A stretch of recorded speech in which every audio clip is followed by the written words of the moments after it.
Peppa's family loves spending time together. The children play most of the time while the parents sit on the sofa next to them, watching them, or keep busy with their own work.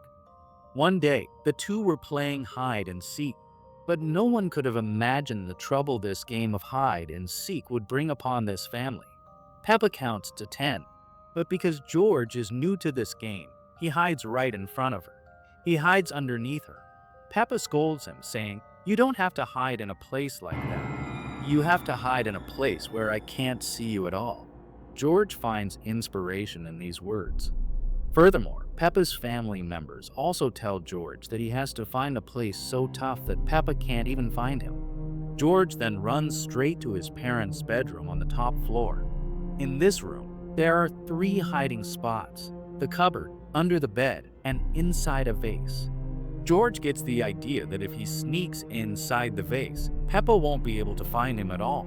So he brings a stool and uses it to climb right into the vase. George thought he could easily slip inside the vase, but half of his body gets stuck. At first, he panics. He tries to push a little harder, hoping he'll get in. But soon, he realizes he's in trouble. He's trapped, so he tries to scream. But the vase just won't let his voice out, and the air inside is so low that suffocation sets in. He trembles in fear inside the vase. He just hopes Peppa finds him as soon as possible. Every second passes like a few years. Unfortunately for Peppa, it took her 10 minutes to arrive because she never imagined George would go and hide in his parents' bedroom. But when she arrived, she spotted him immediately because half of George's body was visible.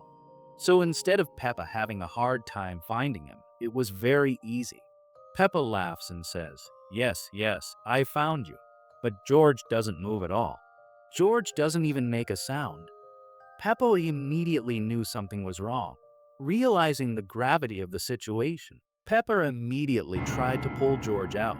She tried to pull him out, but the vase fell down as she pulled, and Peppa lost consciousness at the sight of George's body. She lies face down, with pieces of the vase embedded inside her body. Below, Daddy Pig and Mommy Pig hear Peppa scream loudly. They heard it. They couldn't understand what had happened. As soon as they found out, they immediately took George to the hospital. Finally, George was safe. The entire family breathed a sigh of relief.